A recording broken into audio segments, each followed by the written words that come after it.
Hello, everybody, and welcome to Words to Live By. My name is Harita Kalvai. I'm a sophomore at the Marin School of Environmental Leadership at Terralinda High School, and I'm presenting on behalf of my school and Marin Citizens Climate Chapter Lobby. I helped plan and organize this event. Before we begin, I'd like to take some time to thank Green Change, Artworks for Change, Marin Poetry Center, and the Mill Valley Public Library for helping host today's event. Finally, I'd like to thank Al Grummett, who has helped tremendously with outreach and who has helped me develop the skills needed to host an event like this one. With that being said, the environment has always had a special place in my heart, along with taking initiative. It's clear to me that our environmental actions will shape the futures of our future generations. The thing is, it's not always easy to convince and educate people of the causes of climate change, as well as the effects, especially adults. But teenagers, we're so aware of the consequences of climate change because we know that one day we'll have to live through them.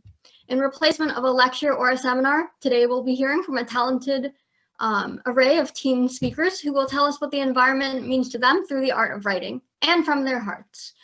We hope that their words inspire you to take actions and make a change in your lives. Also, if you have any questions on the speakers, please enter them into the Q&A section. So without further ado, I'd like to introduce Skylar Schick, a middle schooler from Mill Valley. Hi, I'm Skylar Schick. I live in Marin County.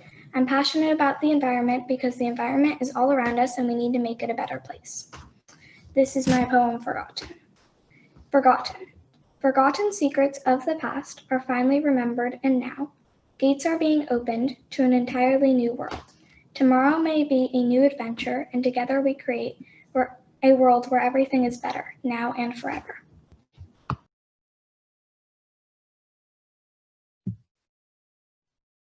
All right, Skylar, thank you so much for that amazing poetry. And with that, I'd like to introduce Kate Block from Marin County, whose poetry will be done in video form. Hi, my name's Kate Block. I'm a sophomore at Marin Catholic and from Larkspur, California. I wrote this poem about the world with the pandemic going on. The Earth's shivering core. The Earth's shivering core is pressed against its restless murmur. Held in place by driftwood and pine, it holds out its arms to lush and purple mist. The Earth transforms, forgives. Thank you.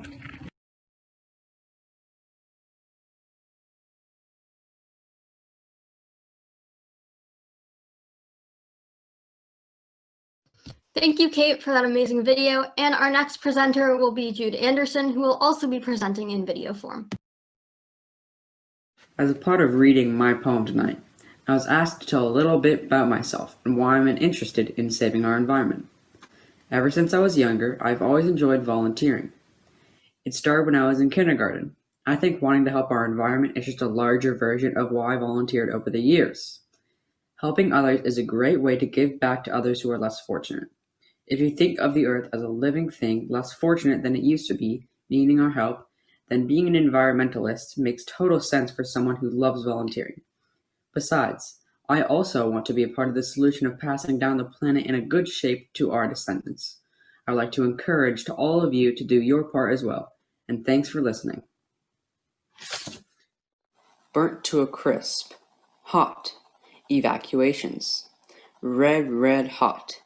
And the smoke, bad for your lungs, makes me feel dead, smothering and covering.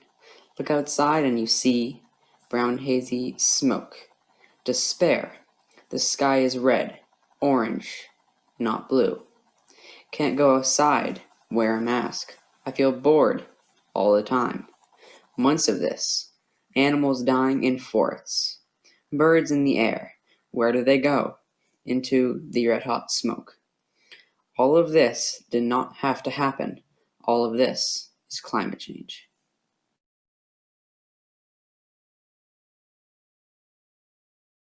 All right, thank you, Jude, for that amazing video.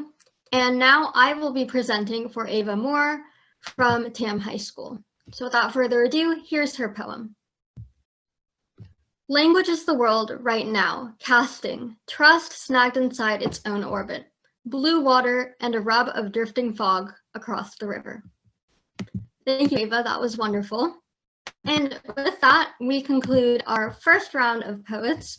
All of your writing was incredible. So now we'll be taking a break from poetry to introduce our first keynote speaker, David Kunhardt, the Vice Mayor of Corte Madera and a member of the Climate Reality Leadership Corps. He'll be talking about the impacts of climate change and the opportunity to scale existing solutions, including renewable energy. I'll let David take it on from here. Thank you very much, and thank you everyone for allowing me to be a part of this. I'm going to share my screen at present and have a little presentation. Should not take long, and unfortunately won't be quite as poetic as we just heard. But in addition to having been trained by the Climate Reality Project, I've also been a member of Citizens Climate Lobby for 8 years now, next month. I want to begin by saying I apologize for all that my generation has done to our planet. I really do feel that, and I want to offer that to you who are listening from the School of Environmental Leadership and other great places. And perhaps I will be able to help motivate you to do even better. First of all, what does the science tell us? The science is telling us that things are getting worse, and they are underestimating how much worse.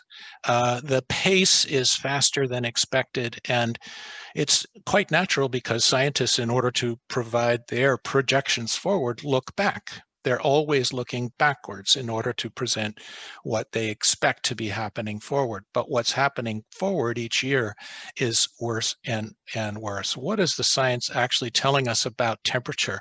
Well, 14 of the 15 hottest years ever measured by humans, this is global average surface temperature ever measured by humans since the 1880s, have occurred since the year 2005. And what are the hottest 5? Well, the hottest 5 have been the last 5 years. It's just becoming clear that 2020 is on a tie with 2016 as the 2 hottest years ever measured. Well, what do all these higher temperatures lead to? We just heard, particularly from Jude, the answer to this. And it's rather devastating. It's been rather obvious to us here in Northern California. This is actually 6 years of the years 2013 to 2018 of wildfires, and it amounted to almost 5 million acres burned in those 6 years. But guess what happened in 2020? In 2020, 4 million acres burned in 1 year in California. And we're not the worst in the globe. 46 million acres, more than 10 times as much burned in 1 year, and the middle of winter, their summer in Australia just last year. What else is the result of this temperature rising? Well, 2020 is the most storms at the same time in the Atlantic Ocean. You can see here, this is Florida and Cuba over on the left-hand side, and we had the greatest number of storms over hot water, which produces more moisture into the air and the right conditions for hurricanes to be spawned. Now, those are the things that we see most. I want to get you to consider some of the things that are unseen out there, and perhaps to see even more clearly that all of our actions have consequences in the world. What we see on a daily basis as a double hamburger or a double cheeseburger, what does the Amazon see? The Amazon sees burning forests. Why? Because they are burning those forests down in order to graze cattle and plant soybeans to feed U.S. cattle for our hamburgers. So there's an obvious solution, and the obvious solution is that we need to turn away from red meat. It's been about 4 years this month since our family has not had any red meat in our household, and since they are the biggest consumers of grazing land and the biggest consumers of and producers, therefore, of unfriendly consequences to CO2 buildup. We are also losing the Sierra snowpack. We don't see this on a daily basis unless you're a skier and are very frustrated with the small amount of snow. And what does that mean? What's the consequence of that? The consequence of that is we're beginning to lose California's biggest freshwater reservoir. And all of central and southern California are the ones who are going to suffer most from that.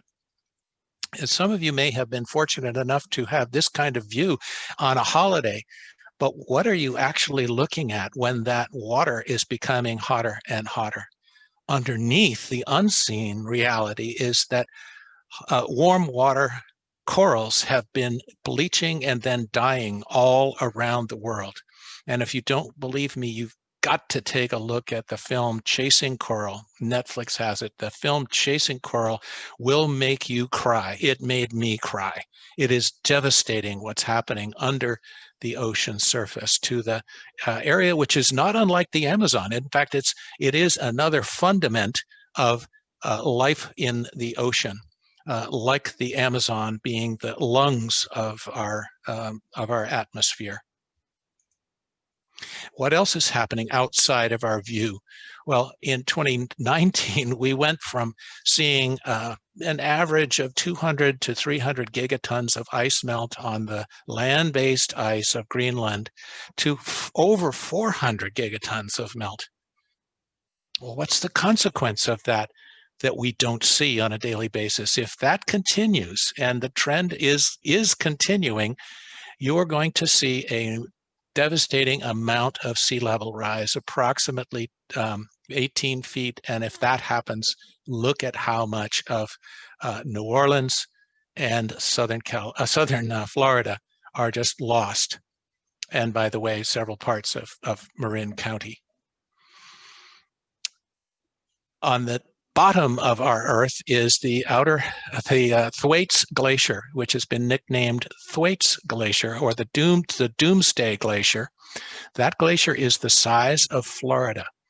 It is supported by the portions of the landmass underneath the ocean of Antarctica. And if that starts to calve off hugely and break off and flow into the ocean, we're going to have a sudden change of sea level rise.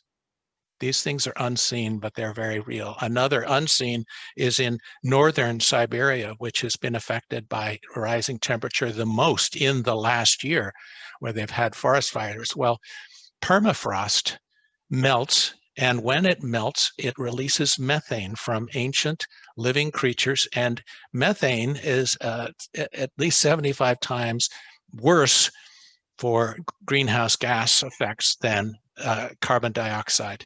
And what is the conclusion of the scientific community is that Arctic permafrost thaw plays a greater role in climate change than previously estimated, because that methane makes the air, increases greenhouse gas. It makes the air warmer.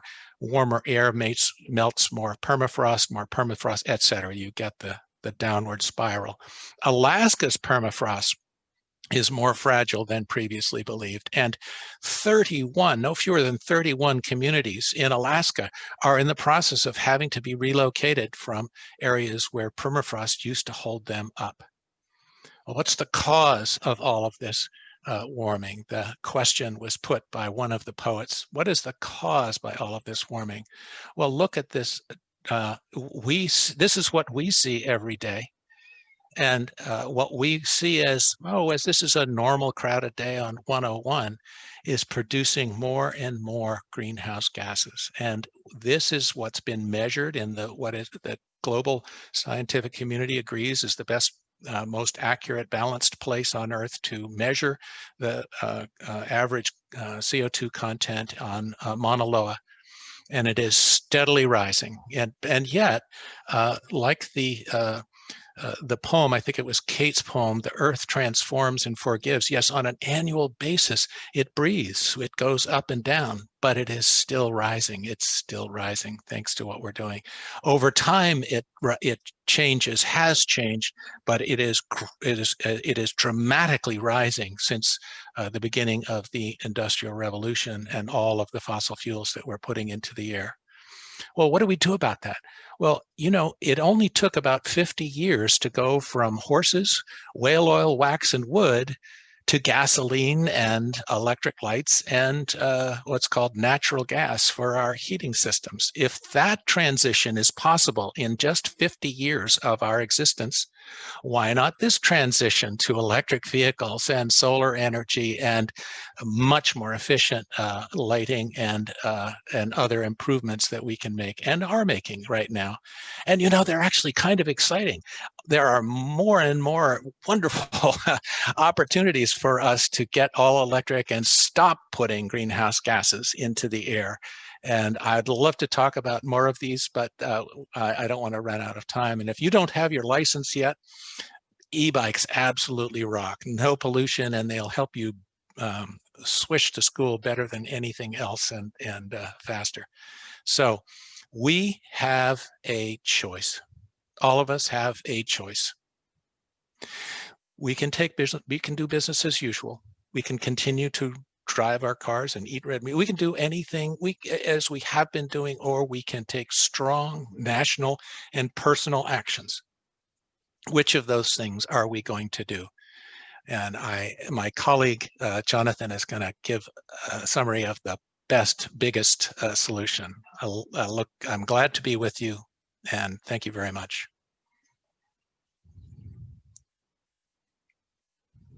Thank you very much for those insightful words, and they were just as poetic as all the performers. The next performer will be Sam Schaefer, who will be performing her video in video form. Hello, my name is Sam Schaefer, and I'm a 7th grader at Ross School. I like to play piano, write stories and poems, and go skiing. Today, I'm going to be reading to you a poem that I wrote called Uneven Couplets. Uneven couplets. Go deep into the woods if the night lets you. The trees are short and twisted. Don't blame blue anymore. I am waiting in pink light. Fly far with your paper wings. I only have 7 minutes. Across the beach, I am always arriving. Play games with summer, unless the cinnamon of spring has you stuck. Thank you for your time. All right, thank you so much, Sam. That was wonderful, and I really enjoyed the use of metaphors. So our next 2 poems will be read by Christiana Gotti from Terra Linda High School. Duplex. The world looks different, covered in smoke. The blue sky has been swallowed. I look at the clouds and am swallowed into the dark. We did not invite the darkness. It has invited itself. I see all of the leaves covered in ash and feel sad for the leaves. I look at my plate and eat a grape, wondering how the vineyards of grapes are doing. I put on my roller skates and go outside. Ash covers my skates. I wear an N95 mask with triangles because I love triangles. My mask is not enough. My lungs sense the smoke. Breaking news. A green-eyed sea monster escapes with a crystal ball, all seen from bird's eye view. To the child, it doesn't matter. She's too occupied with her dad dancing to notice a sinking ship.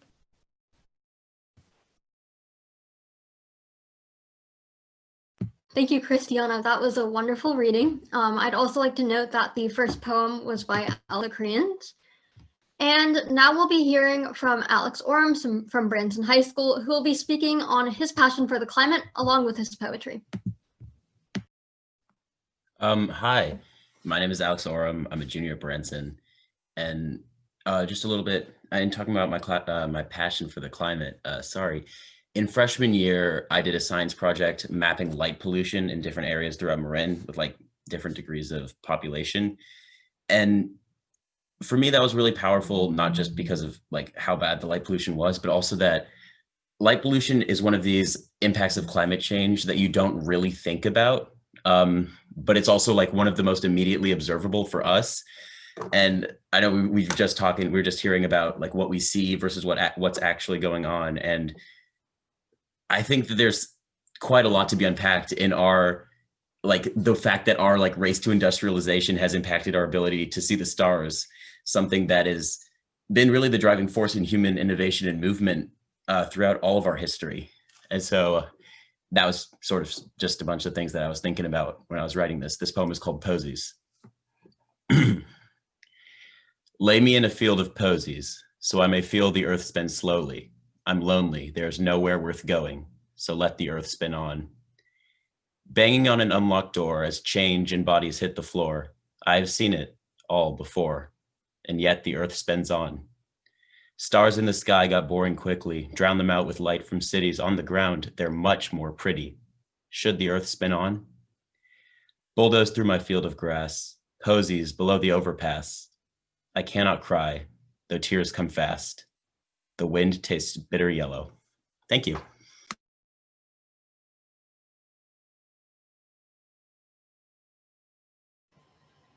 Thank you, Alex. Your poetry was lovely, and I really enjoyed that. So that is our second round of poets. And with that, I'd like to introduce our second keynote speaker, who is Jonathan Marshall, the former economics editor of the San Francisco Chronicle and part of the Citizens Climate Lobby Economics Policy Network. He will be talking about national policies for addressing climate change and the prospects for bipartisan legislation. So with that, I'd like to introduce Jonathan. Thank you, Harita, and thank you all for letting me join. I am following up on Dave Kunhardt's excellent presentation, which was admittedly a little bit depressing. But as he indicated at the end, there are solutions, and I hope to talk about one of the most promising solutions in this presentation. Just a bit of background as to who I am. I'm a founding member of the Economics Policy Network for Citizens Climate Lobby, and I was formerly economics editor of the San Francisco Chronicle. And I've written widely on energy policy and economics in the New York Times, Wall Street Journal, and other publications.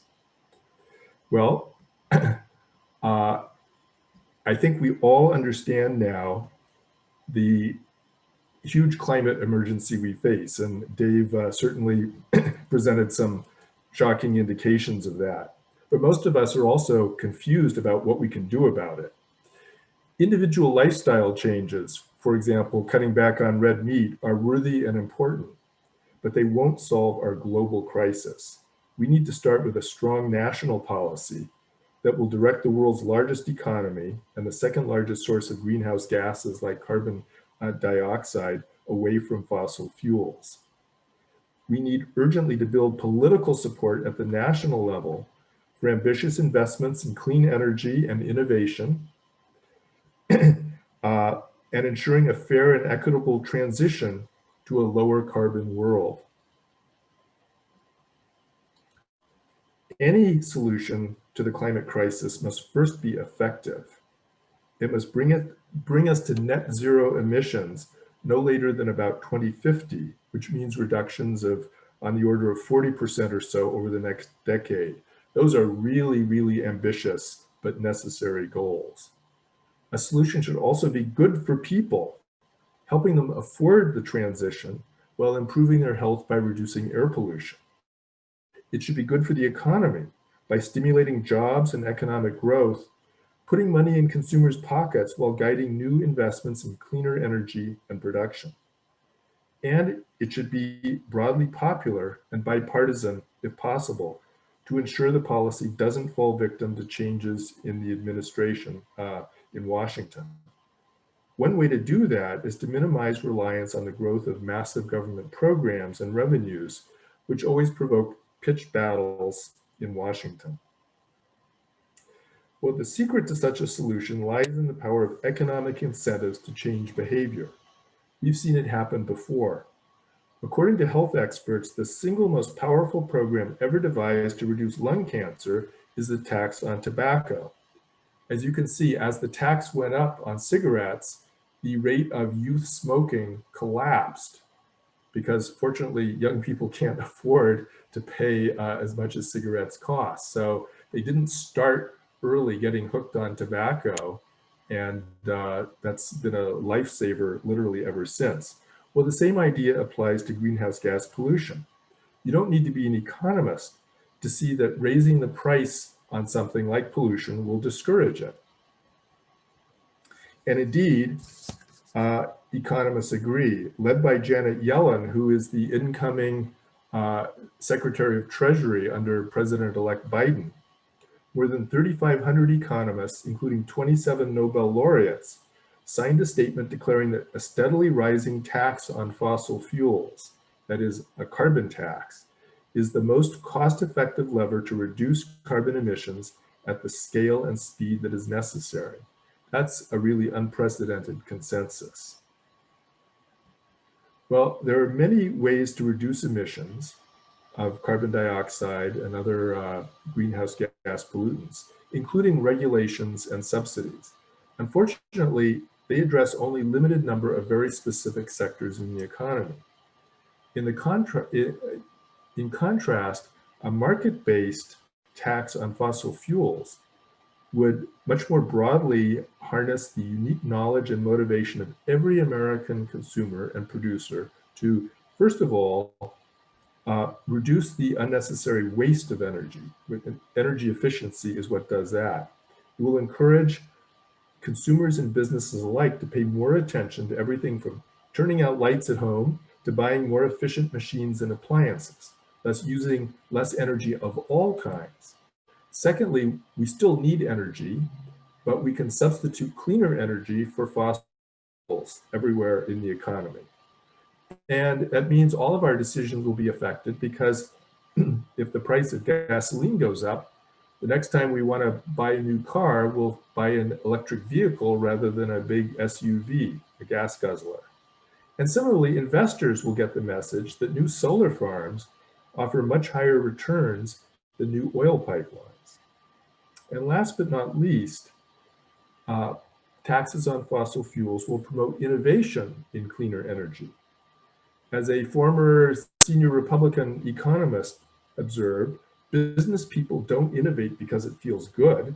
They innovate because there's a return to that innovation. If you want to return to that innovation, you'll need to put a price on carbon.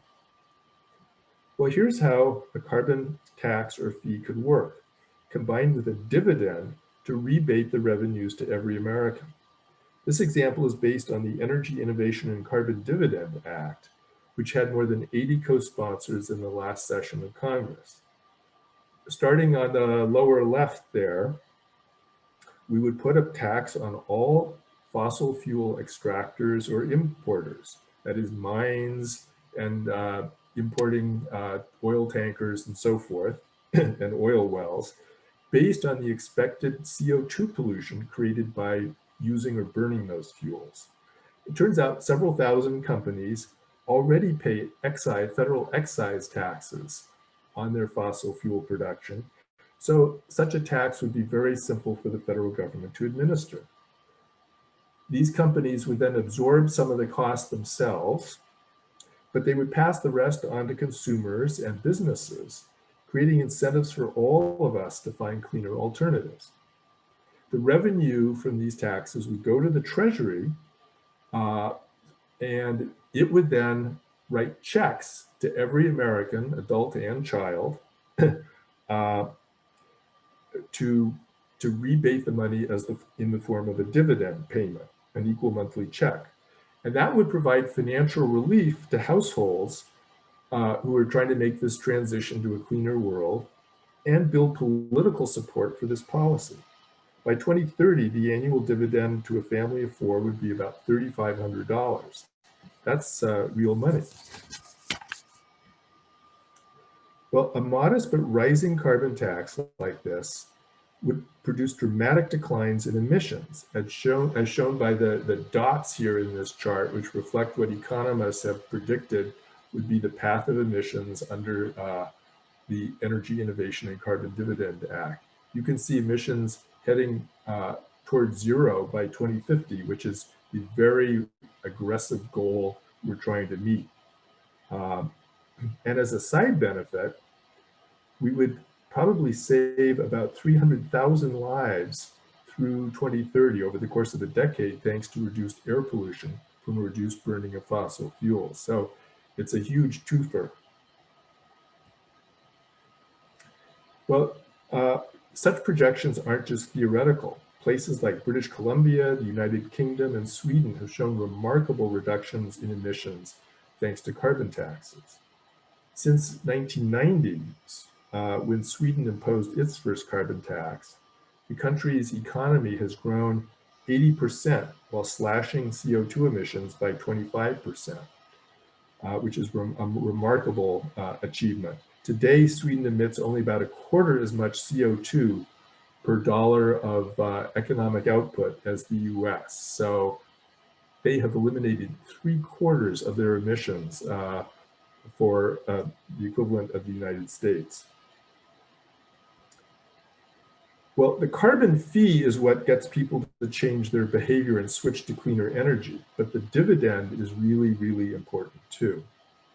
What this chart shows is the dividend makes most households, probably 7 out of every 10 households, better off economically. And the biggest net payers are the most affluent who can afford it. That means that we're not putting the burden of this solution on the backs of low and moderate income individuals and households. So first, it will help pay for make this transition affordable for the people who need it most. It makes the carbon fee progressive and equitable. A lot of regulations simply impose higher costs on people without helping them afford them. And the dividend is a really unique attribute of this solution, making it progressive and equitable. Because it rebates the money to individual households instead of financing big new programs, it also avoids some of the partisan battles that you'll get from conservatives who hate to see the size of government grow. And very, very critically, you can see if the majority of Americans are seeing an economic benefit, they're probably mostly going to vote for it too. So you build political support at the same time you're solving the problem, which is just remarkable. And finally, by putting money back in the pockets of people who spend it, you're giving a stimulus to consumers in the economy and will actually help grow the economy. Well, all of this makes great sense to, as I said, to the vast majority of economists and most climate scientists as well, and many other experts, but it won't happen without political will. That's where Citizens Climate Lobby and you come in. More than 470 grassroots chapters of Citizens Climate Lobby around the country are promoting bipartisan carbon fee and dividend legislation through a host of methods, ranging from letters to the editor to in-person meetings with our representatives in Congress. This photo shows our citizen lobbyists on Capitol Hill, where they gather every year to lobby in person. This, of course, was taken before the pandemic started, so there's no social distancing going on here. But anyway, so it's just critically important to our mission is enlisting support from all of you, your friends, your parents, your neighbors, and so on and so forth. You can educate yourself about carbon fee and dividend by going to websites for CCL and for the bill itself shown here.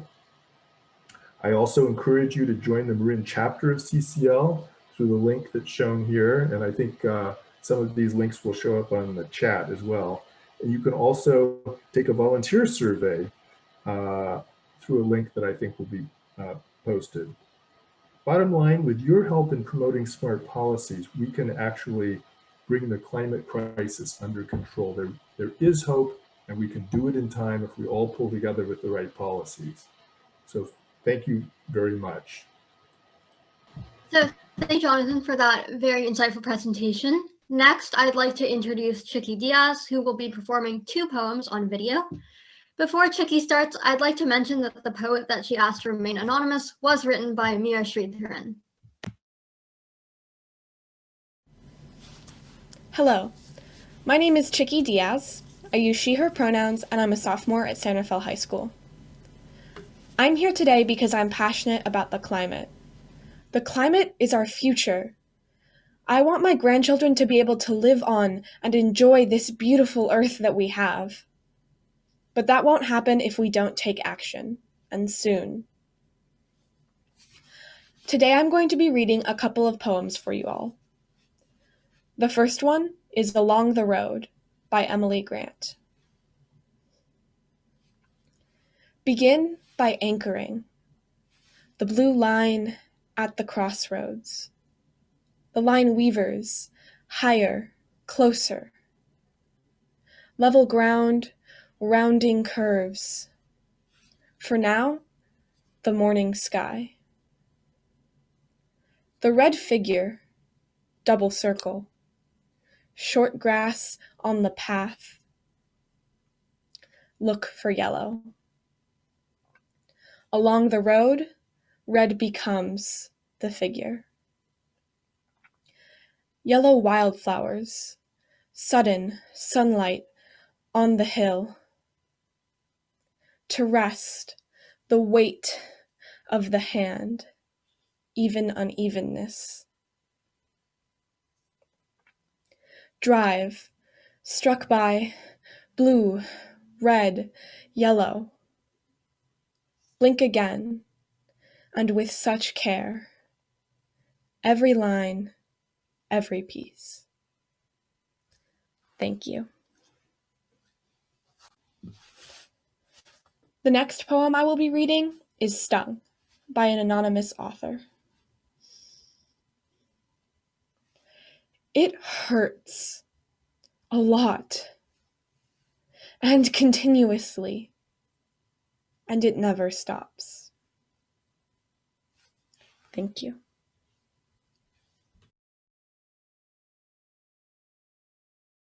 Wow, Chicky, that was an incredible reading. And with that, it's time to introduce our last keynote speaker for this event, Cyane Dandridge, the founder of SEI, that is Strategic Energy Innovations, and the head of the Marin School of Environmental Leadership, which I personally attend. Cyane will discuss career and leadership pathways in sustainability. So with that, I'd like to pass it on to her. Thank you, Harita. I think that somebody else is going to do share screen for me. Is that true? There it is. Awesome.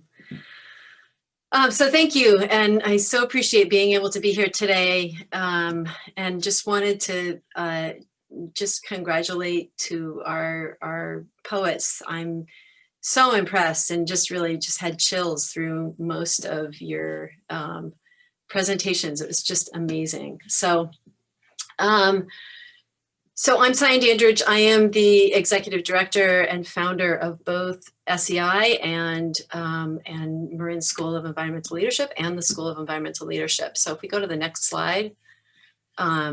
So SEI is an organization, we build leaders to drive climate solutions. So our core focus is how can we make sure that there is a large body of people that are out there finding the solutions. You know, we've heard from two amazing speakers that talked about the issues and talked about one really kind of comprehensive solution. But my core view, what the reason why I started SEI and SEL is because that I believe all of us have and have to have a role in the solution of getting us to the point where we are not going to bring our world to extinction. That is one of the key things that we all need to focus on, because if we continue on this path, that's where we're headed. And I strongly believe that we don't need to get there, that there are so many really amazing minds and so much creativity. Just in running this school, I'm seeing so many really, really bright minds. Harita, you're one of them. Jude, who's another one of our poets, is another one of them. Just there is a lot that we can do, and it's going to take everything we have to do that. So we have a number of different programs, and several of our larger ones are outlined here. So we look at our, in elementary school, we run an education outside program where we basically are trying to help young elementary school students to understand what the environment is and how they can have a role in being part of the solutions, even at that early level. We have middle school programs. One of our core high school programs is our Energized Schools programs. We work with over 250 schools 50,000 students that are doing significant project-based learning in their classrooms and in their communities, helping to, again, drive those solutions.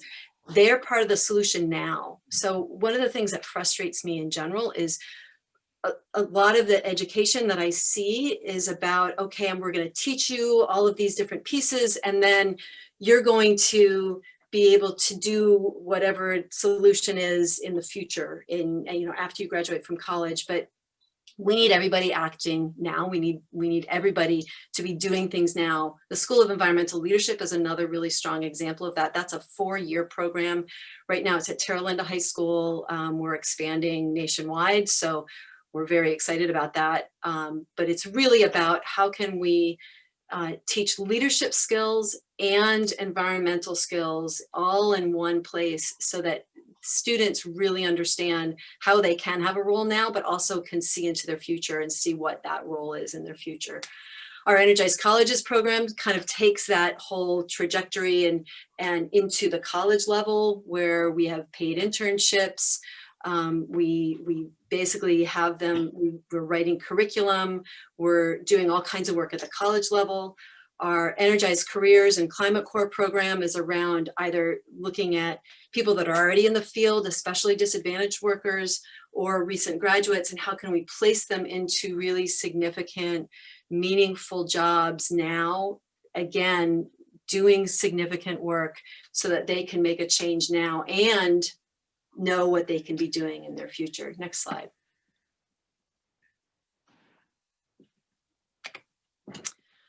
So just a little bit about my background. I think it's important for everybody to understand that every path is different. The most important thing is to jump in with both feet and just look and see whatever it is that looks exciting to you. Follow your dreams, follow your goals, but also come at it with that perspective of, we need to do something about this. Every single person that's out there needs to be working in this area to find solutions. So for me, I started off, I studied weaving in high school. I actually sold a lot of my work in galleries and thought that's what my future was going to be. I was looking at a number of different art programs to go to college in, and chased a shiny object instead to read college, and ended up studying physics and graduated in physics. My thesis was on looking at how could I redesign solar panels so that they would be more effective and more efficient. And so that kind of launched me into that path of sustainability right early on. This was a while ago. So for the students that are on the call, this was a while ago, but still, that was what my path was. I started heading in after that. I thought, even with that physics background and that sustainability background, I thought I actually was going to write novels. At the same time I was writing my thesis, I wrote a novel and thought that's my career path. That's what I'm going to do. And on a whim, applied to MIT and got into the building technology department. So again, it's that chasing that shiny object, but also then taking the risk. Like, why would I think I could get into MIT? Well, why not? So try it, see whatever comes out of it. And I got in, which is great, and ended up studying building technology, which is basically a focus of energy efficiency in buildings. Went from there to working at the EPA, designed a lot of the original Energy Star programs. Always looking forward to see, okay, what's next? What's coming? What are the things that are that might be a big issue? If I look out there right now for the students that are on the call, the big issues are around transition to clean energy. They're around water. Resiliency is a big one. So looking at our wildfires, extreme heat, there's a lot of language around extreme heat. So as you're looking at your path, you know, whatever you're working on now, but also what you want to go into with your future, getting into STEM careers is really, really important. So instead of just studying environmental studies, for example, study environmental science. Like, really look at what are the technological solutions to our problems, not just the you know, just the kind of the broad, what are the solutions and identifying the solutions, but really understanding deeply what the solutions are and what those things are. But if you're not a scientist, that doesn't matter. I'll go through some different examples of people that have gone into these paths that aren't scientists, and that's fine. So you don't have to be a scientist in order to make a difference. So I went from MIT to EPA, and then I started up 2 different nonprofits. That was a while ago. SEI, I started in 1997, so we've been around for a while, and always kind of with this focus on building leaders to drive climate solutions, really. Okay, next slide. So I think the most important thing here for all of us to keep in mind is I just love what this meeting is about, with the intersection of reflection and poetry and art and finding solutions to our climate crisis. Without that reflection, I don't think we'll be able to get as deep and as creative. We need so much creativity to get into the solutions. We can't just keep, you know, the issues that we're facing, we have no idea what is actually coming. We have some sense of the kinds of things that are going to be caused because of our influence on the climate, but we really don't know at the depth that would be able to, like, we can put out a very intricate plan of whatever the solutions are. We need a lot of creativity. We need to be able to use that reflection to think of brand new ideas, to get that big idea out there. So thank you so much for this meeting. I think it's fantastic. The poetry and everything else that you're doing is really wonderful. Next slide. So just to give you a bit of a background on some different people that we're working with currently, or that we've worked with in the past. This is Kari Boykin. He is a phenomenon all unto himself. He's a teacher in Merced High School District, Yosemite High School. He teaches in the ROP program. So he teaches at-risk youth, people that basically are in a continuation high school. And he started off his career in the military. He was managing power for large ships. So he did not start off in a sustainability career. When he got out of the military, he launched his own solar business. And he saw, when he was running his business, that there was this really distinct need in his very underserved community. He's in the Central Valley, for well-trained, highly skilled sustainability workforce. So he decided to become a teacher. And he now teaches green career technical education at Yosemite High School. That is 98% severely disadvantaged students. And these students are emerging with a deep level of knowledge that they can be part of the solution. So they're either going directly into jobs with all kinds of amazing certifications, or they're going into community college, or they're going into 4-year degree programs. And these are all options that they had no idea about until he came to them with all of these options. And we do a lot of work with him. He's one of our top teachers. He's actually on my board. He's an amazing individual. I have so much admiration for him. Next slide. So Alison Erlenbach is, she was a Climate Corps fellow. So one of our programs that I mentioned is a Climate Corps program. And I encourage anyone who is going to be or is a recent graduate from college to check out the program. We hire roughly 150 individuals and place them into jobs that are doing significant work in the climate fields. And she was one of our Climate Corps fellows at the Bay Area Climate Collaborative. And she was hired, worked there for a while. Now she's the program manager for energy efficiency and quality control and communications at PG&E. So she started off, she had a degree in economics. So she did not have a degree in sustainability. She did not have a degree necessarily even in STEM, but she is now a really key person in this field. She actually funds some of SEI's programs. So it's been amazing to continue to work with her. She's also just an incredible individual. Next slide. So David Juarez, he was also a Climate Corps fellow. He was he was more in the STEM fields area. He was working on an energy management program at a college, and now he's a full-time employee at UCSF. He created an energy team there. He's installing solar. And when COVID hit, he used all of his knowledge and skills to make hospital rooms safe for housing COVID patients, and is unexpectedly a frontline worker, which is really interesting that he took his skills that he learned in the energy industry into finding solutions under the pandemic. So next slide. So Alexa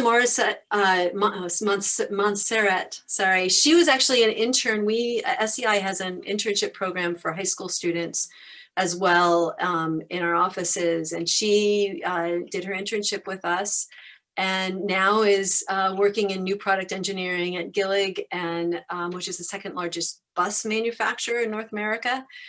She electrifies their buses. That's her job. So she's designing bus structures that include framing for batteries that power these zero emission vehicles. So she is deep in the solutions, deep in the STEM fields. And it was fun to see her kind of launch into this pathway. Next slide.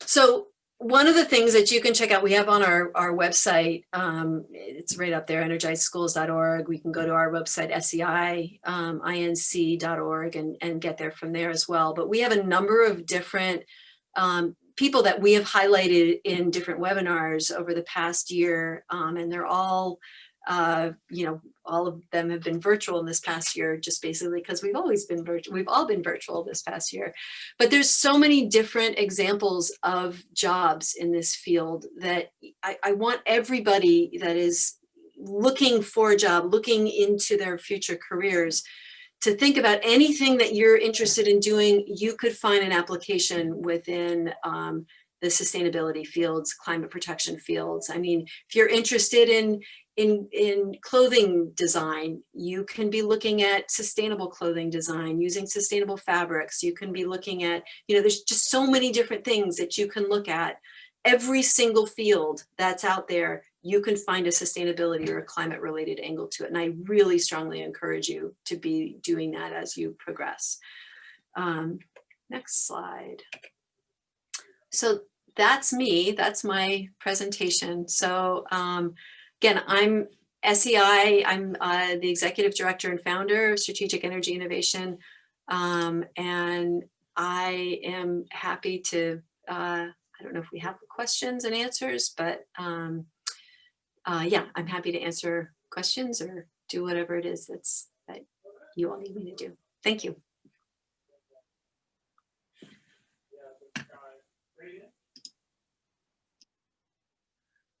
Thank you, Cyane. That was really wonderful to hear about all the work you're doing in sustainability fields.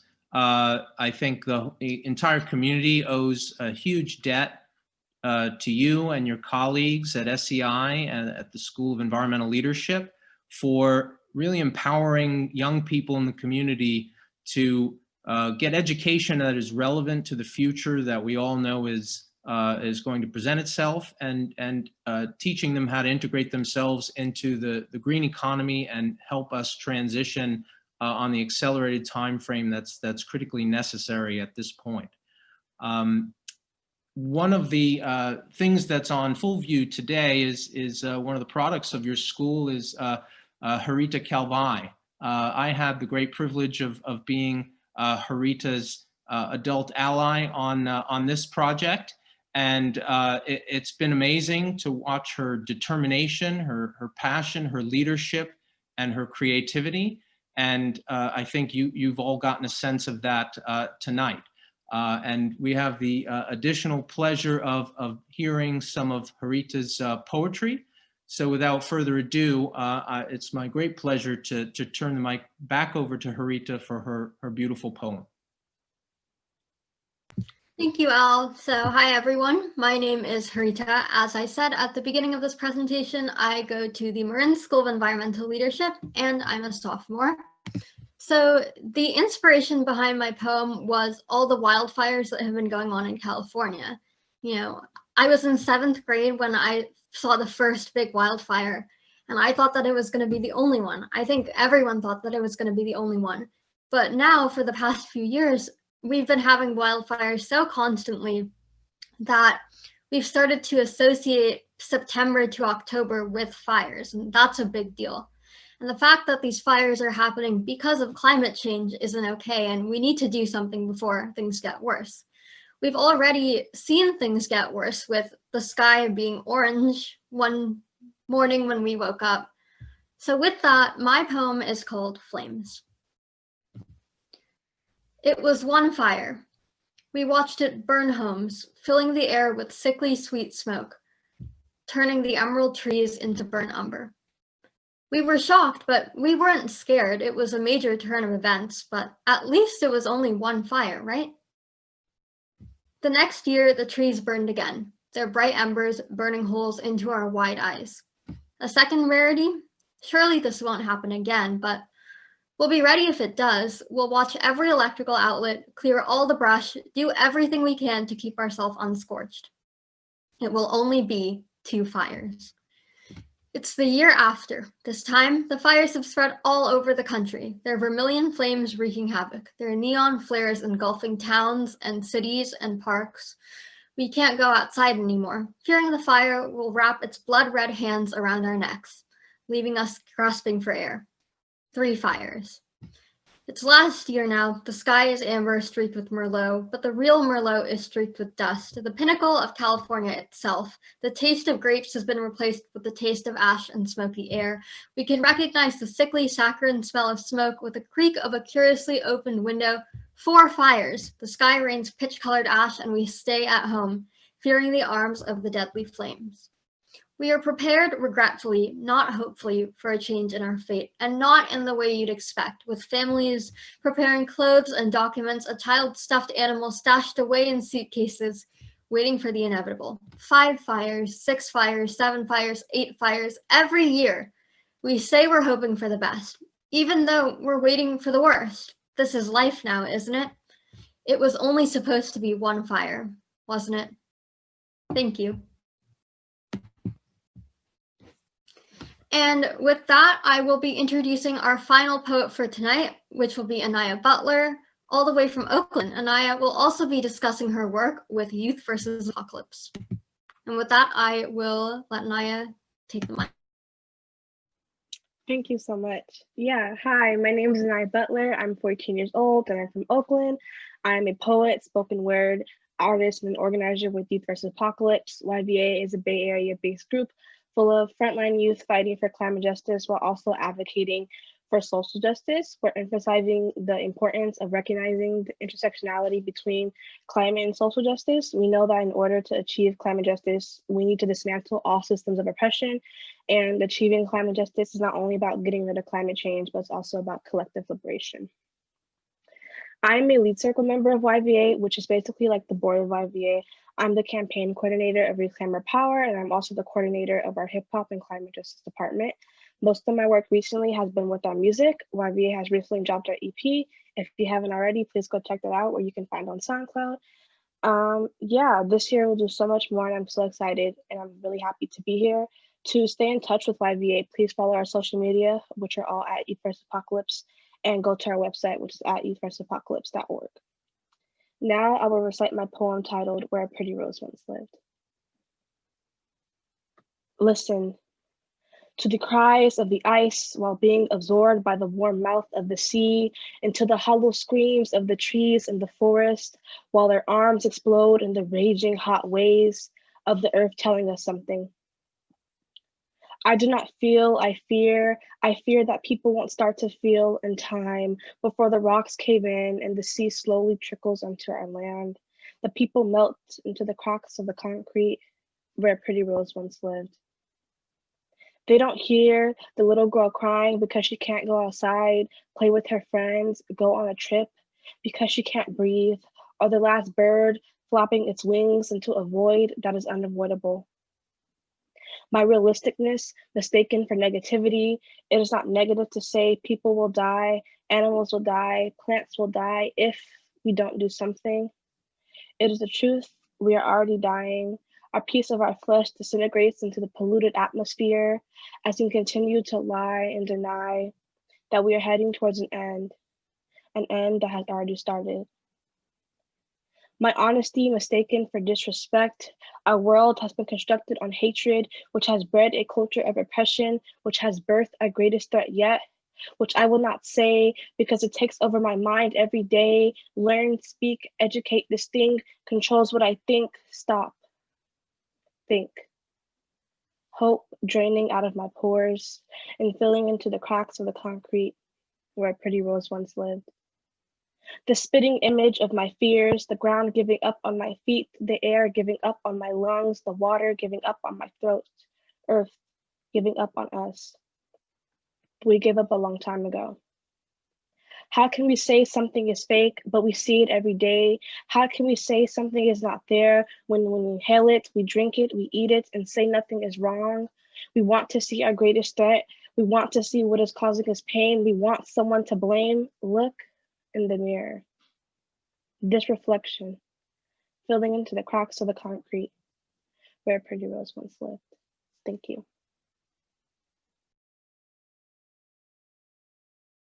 No, Naya, that was absolutely amazing. And with that, we have concluded all of our poets. So now that you've heard all of this wonderful poetry and you've heard all of these raw and emotional thoughts regarding the climate, as well as notes from our keynote speakers, you know, it really poses the question, like, what can you do to make an impact in your community, in your life, in your house, wherever you are? And the answer to that is that there are so many organizations doing work in our community, and they all hit so many diverse points regarding our climate. For example, if you're interested in policy, you can get involved with Citizens Climate Lobby, which is an organization that I myself am part of. And personally, without CCL, I don't think I would have learned as much about policy as I know now. If you're interested in art mediums and their relationship to climate change, check out Artworks for Change. Another option on smaller scale household sustainability is to check out Green Change, as well as Resilient Neighborhoods, which was a program that I myself participated in and thoroughly enjoyed. If you're interested in career pathways and education, look into SEI and learn more about their stance. If you're a youth activist interested in making an impact, there are many different paths you can take.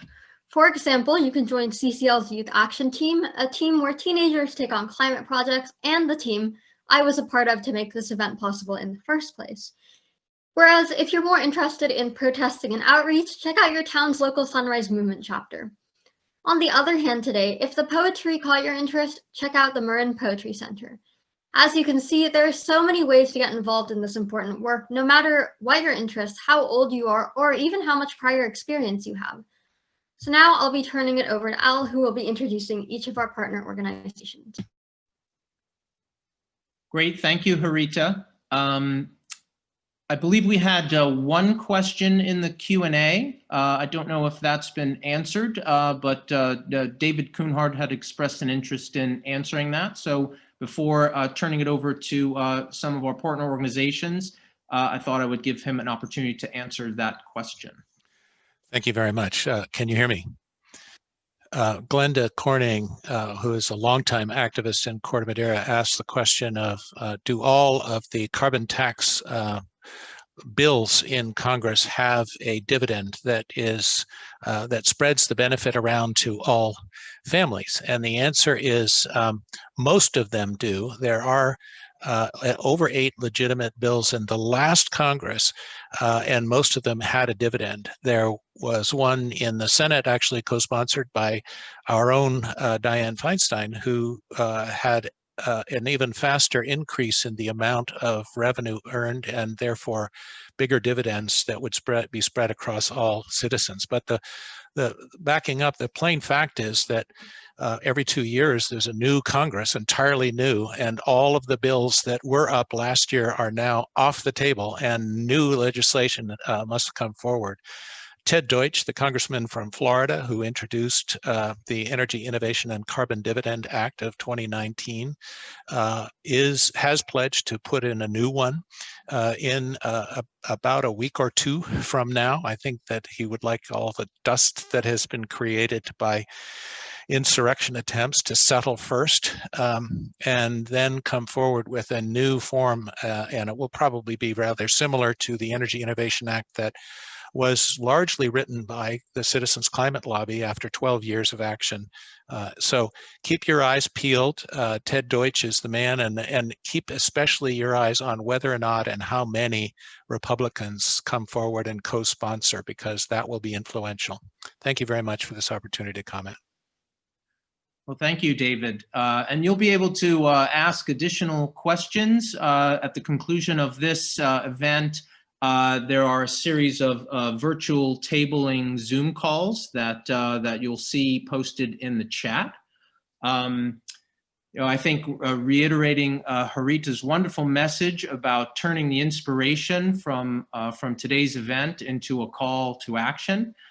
We've got some amazing grassroots groups and community organizations involved on this call. I'd like to first point out the amazing partnership with the Mill Valley Public Library, Angie Brenner and Franklin Walther, among others. Franklin is responsible for the seamless Zoom experience that we've had this evening, so thanks again to them. And Franklin will be posting a sign-up page for the Mill Valley Library newsletter. The Mill Valley Library has great programming at all times, and we encourage you to sign up. It also gives me great pleasure to introduce Meryl Natchez from the Marin Poetry Center. They were another co-host of this event and helped us connect us with the wonderful youth poets that you heard from tonight.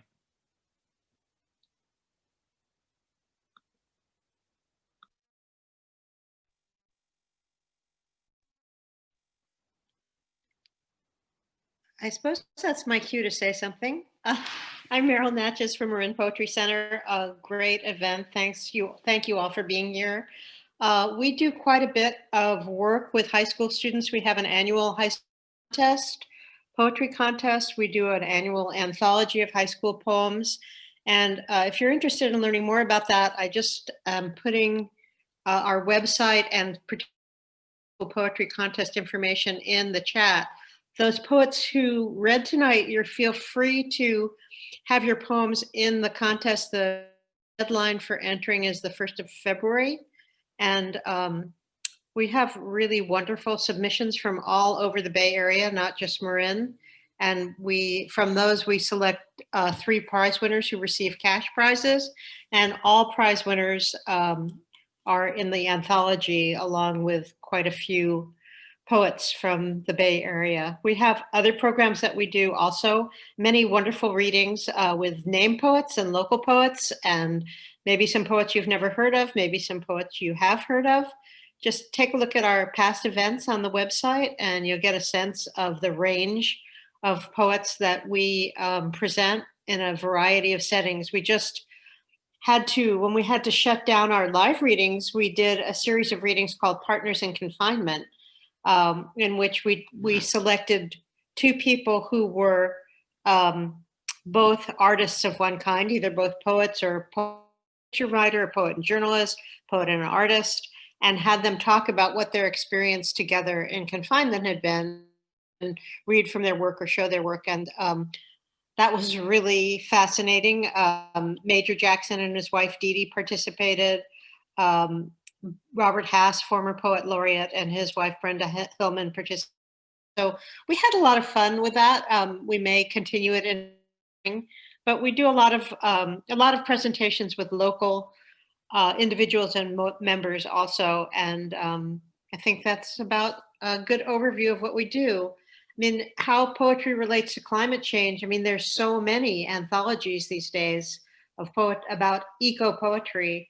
And I think they're very moving and help to get people motivated to join some of these wonderful organizations that actually foster change. So I'll turn this back to you now, Al. Thank you, Meryl, and thanks again for supporting this wonderful event. Turning it over now to another climate action group, a grassroots group locally, is the organization called Green Change. It's an organization that I'm involved in addition to Citizens Climate Lobby and Artworks for Change and other groups. And Fabrice Florin is the executive director of Green Change, and he will be telling you a little bit about the organization and its work, and their primary focus is on helping people go green. Thank you, Al.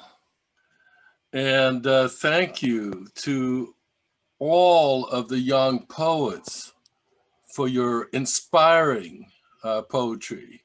I'm not sure if you can see me, but hopefully you can hear me. Are you guys able to see? Right now I'm seeing Al Grummet. We see you, Fabrice. Good. All right. Thank you. Sorry for that.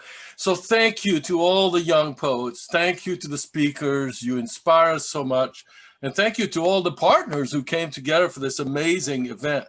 What I'd like to do is share a few slides to tell you about Green Change and what we do. We are a climate action network, about 1,000 members with different levels of expertise, and we help each other go green in a variety of ways. And this year, we're organizing 4 campaigns, which will consist of events, online content, and spreading out a lot of green tips on the topics of living lightly, clean energy, the green economy, and climate justice. All of these topics are important for us to make a difference in fighting climate change. So tonight we're going to be hosting a virtual table at the end of this event. I hope you can join us. We're going to invite you to take 3 actions this year. The first action is a simple one. Join the Green Change community. Go to greenchange.net at the link that is now in text chat and subscribe to our monthly newsletter. This will give you all sorts of green tips and information about events you can join, groups you can work with. The second action that we'd like to invite you to take is to take a workshop with the amazing Resilient Neighborhoods organization. I took that workshop a couple of years ago and it transformed my life, and it helped my wife and I reduce our carbon footprint by half. 5 classes and you'll know a lot and you'll be on your way. Take a moment to do it. The classes start January 21st. And the third action that we'll tell you about in our virtual tabling call tonight is how you can use clean energy, renewable electricity. You can sign up for MCE Deep Green, and we'll tell you how to do that. So we hope that you'll join our virtual tabling and that you'll join us to go green with us at greenchange.net. And thanks again for the opportunity to co-host this event and tell you more about our work. Thank you. Thank you, Fabrice. So in addition to the Marin Poetry Center Zoom room, which you can find in the chat, being hosted by Meryl, and the Green Change Zoom tabling event being hosted by Fabrice, there will also be an SEI Zoom room hosted by Cyane and her colleagues. In addition, there will be, the final one will be the Marin chapter of Citizens Climate Lobby, where you can speak with lots of experienced folks who have participated in lobbying for national scale climate policies. And with that, I will, those details will also be in the chat. We really encourage you to stay on and jump into one of those Zoom rooms and roll up your sleeves and get ready to take action. And with that, I'll turn it back to Harita. All right, and so that concludes the main portion of the event. So thank you everyone for attending. And I hope that listening to these teen poets and watching these speakers present inspired you to make a positive impact on the environment. As Al said before, check out the chat to attend smaller, more focused Zoom rooms on the organizations that I mentioned earlier. And I personally will be in CCL Zoom call if you have any questions. I hope everyone has a great rest of their night. Thank you.